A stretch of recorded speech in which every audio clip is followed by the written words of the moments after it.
examples of people who believe that that's all a bunch of hyperbole, and people who are seriously concerned that this is the actual intent of this administration. And so, by the way, the question of the day is not are we in a constitutional crisis? The question is, do we face a constitutional crisis?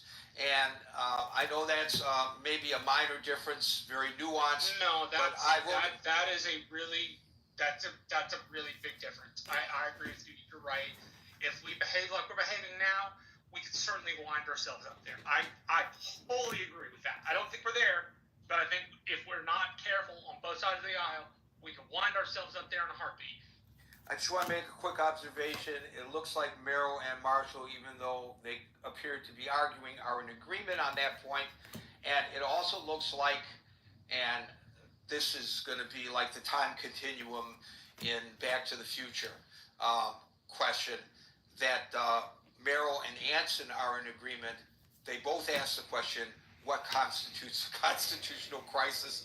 I'm going to write this down in my diary because that may be the first time that they were in agreement with one another. Thank you, Merrill. Let's go on to Agent.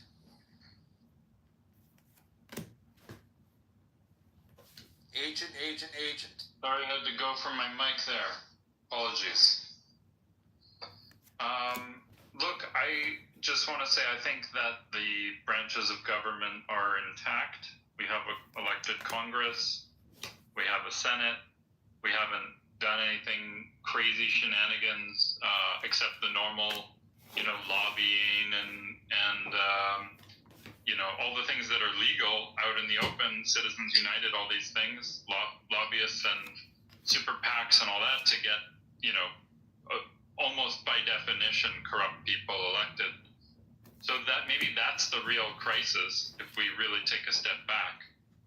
But otherwise, according to the letter of the law, I think we're reasonably intact. If something happened with the flight or whatever, like the flight was already in the air after the judge's order, these are all just legal, minutia that can be sorted out easily in the courts. Those judges are still there. No one's assassinated half the judges in the country. No one's holding guns to their heads or threatening their families in a meaningful way to rule a certain way.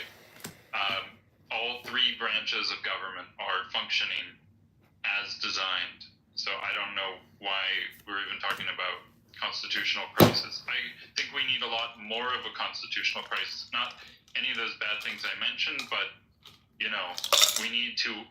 The fact that we amend the Constitution twice a century now or less, at our current rate is, especially given how much the world has changed and how many contradictions or radical transformations we've gone through since the country's founding.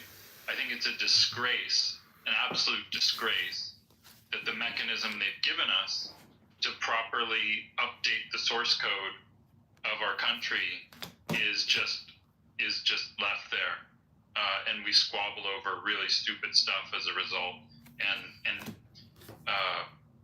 further create situations where the public interest is not served because of all the places that people have found to take advantage of the citizens and the rest of the world. I don't know. How are they taking advantage of citizens and the rest of the world, Agent? I'm sorry, what's that, Marshall? I asked, how are they taking advantage of citizens and the rest of the world? The rest of the world has free choice and citizens have free choice, so what do you mean? I don't know what you mean by free choice. I think the U.S. is has gone from being a breakaway colony. That's easily understood. One has the ability to... You say free choice. I think the U.S. exerts enormous power throughout the world. Maybe it's a declining hegemon, but it's a hegemon that exerts all kinds of pressure. I don't think you can say that these countries are free. It's like I could put a gun to your head and then be like, you're free to choose now. Hold on. What is the problem with the United States having stitched together a global order at the end of World War II, of which we were the hegemons? What is wrong with that?